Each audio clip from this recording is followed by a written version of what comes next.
Sí. Oye, Álvaro, a ver, hablemos del personaje. Mira, varios temas que se nos fueron en el camino. Primero, supongo que eres un gran lector y que debes de tener, porque mucha gente ahora que nos ve, seguramente está repitiendo mi historia o tu historia diciendo quiero ser comentarista en algún momento. Supongo que leías mucho y supongo que tienes una gran ortografía, muy buena sintaxis, ¿no? Porque eso es fundamental. Luego encuentras gente muy talentosa que no sabe escribir, no hay cómo, no hay manera, ¿no? Sí, soy un ávido lector, soy un estudiante constante en esta época de la pandemia. Me he metido a cursos de dirección técnica de fútbol, análisis y escauteo de fútbol o de béisbol, que también me gusta mucho, por dos cosas: para aprender siempre más, para entender cuál es la actualidad del fútbol a nivel estratégico, para siempre tener más argumentos a la hora de debatir y discutir con mis compañeros, y también para establecer una red, un networking amplio con las personas del fútbol. Sí, fíjate que el otro día, cada vez la gente escribe menos a mano, eh, porque lo haces más a computadora, se te va deformando tu letra, y luego los correctores automáticos te van haciendo también flojo. Ya a veces no eres consciente de cuestiones ortográficas porque ya te lo resuelve la computadora. Pero sí, haber trabajado en periódico o por la familia que tuve, sí me dieron, gracias a Dios, y la mayor aportación que pudieron darme ellos fue la, fue la educación. Entonces, sí, aquí te voy a enseñar, tengo mi biblioteca, Uh-huh. ahí todos los libros que tengo, revistas, tengo todas las revistas del gráfico de como 5 años. Okay. La Oye, Argentina. hablemos del personaje actual.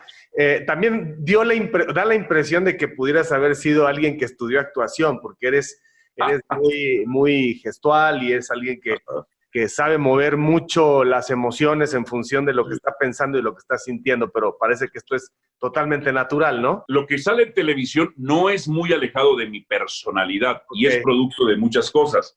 De los barrios donde crecí, esa agresividad que ven es: yo no me dejo de nadie y nadie me intimida, así haya sido una figura del fútbol mundial. Para mí es un compañero más de carne y hueso. Yo tengo una frase que a lo mejor es un poco impactante para algunos compañeros ex deportistas: es: yo no admiro, en la mayoría de los casos, quizá tengo no, como todos puedo tener mis ídolos, Carlos Hermosillo cuando yo era de Cruz Azul, aunque le digo, Carlos, sigue siendo mi ídolo porque también estuviste en América y tienes varios títulos en América. eh, pero yo siempre digo, yo no admiro deportistas. La gente en realidad que más he admirado y que siempre me ha deslumbrado es la gente, es mi raza, los otros colegas, los comentaristas deportivos. O sea, yo pregunto, por ejemplo, Beto Murrieta, que es un decano de nosotros, yo le pregunto: oye, ¿y el Escopeta Martínez cómo era? Me decía, bueno, su voz era media pituda, pero era emocionante, un poco así. ¿Y cómo era Paco Malgesto? ¿Y qué diferencias había con Pepe Alameda? Yo pregunto mucho de la gente de mi industria. Y admirando a la gente de mi industria, por ejemplo, a mí me gustaba mucho cómo narrabas fútbol tú. Cada vez te escucho menos. Cuando estabas en Gallos Blancos, pues sí, pero me gustaba mucho cómo narrabas al Necaxa, obviamente la Juventus, ¿no? Porque era un tono de voz diferente. No era el Perro Bermúdez, Mm, no era quizá Don Roberto Guerrero, mm. ¿no? Entonces me gustaba mucho cómo narrabas. Yo crecí escuchándote mucho, mucho. Y yo admiro más a la gente de mi industria que a los deportistas. Por ejemplo, mi background para narrar fútbol lo tomo en 1994. Yo escucho, eh, me robo el cable, voy a la tlapalería con un cuate, compramos cable coaxial, lo conectamos a las campanitas de la azotea del edificio donde vivía, y conecto y tengo cable, y escucho a un narrador argentino, Marcelo Araujo, que dije yo, madres, ¿cómo alguien puede narrar así? Pues este es un showman, un entertainment, y ese me marcó mucho para narrar. Ujú. Y admirando a la gente de la industria, conozco a un par de periodistas que trabajaban para ESPN en Estados Unidos, ESPN en inglés, nosotros le llamamos ESPN doméstico. Y estos dos tipos, se llama Stephen A. Smith y el otro se llama Skip Bales, tenían un show junto de debate y era totalmente novedoso porque los shows en Estados Unidos no eran de debate, eran de análisis. Hablaba uno, hablaba el otro, hablaba uno, hablaba el otro. Y estos dos habían trabajado en prensa escrita y también habían trabajado en radio. Y la radio en Estados Unidos, esa sí es muy iracunda. Las estaciones estas WFAN le dan voz a gente, fanáticos muchos, pero con grandes argumentos, pero muy pasionales. Entonces estos tipos llevaron lo de la radio un poco a la televisión y recibieron muchísimas críticas por el establishment purista de ESPN doméstico en esa época.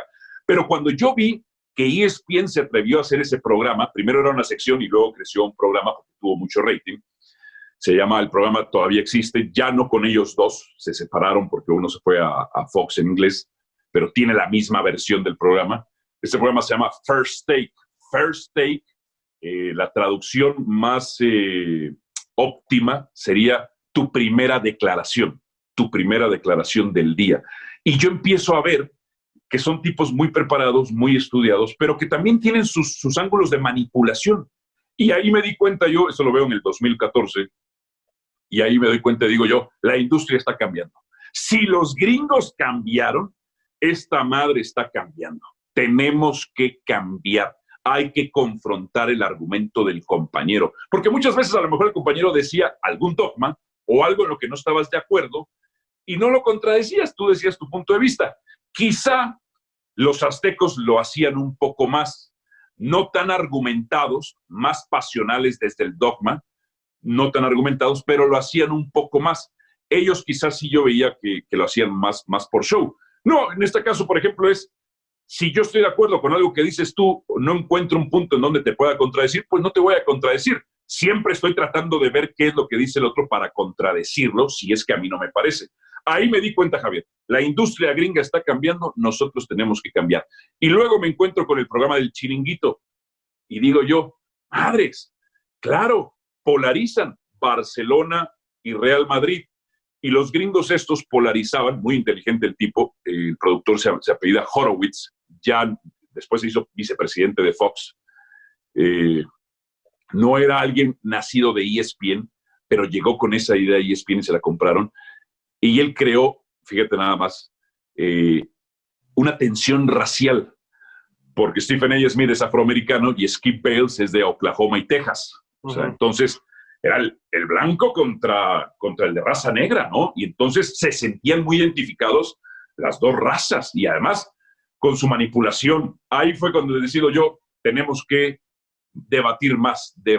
Este programa, de hecho, sirvió de inspiración, leyendo un artículo después, cómo CNN y Fox News crean programas de debates en donde ya no invitan analistas neutrales, van directamente con republicanos y demócratas.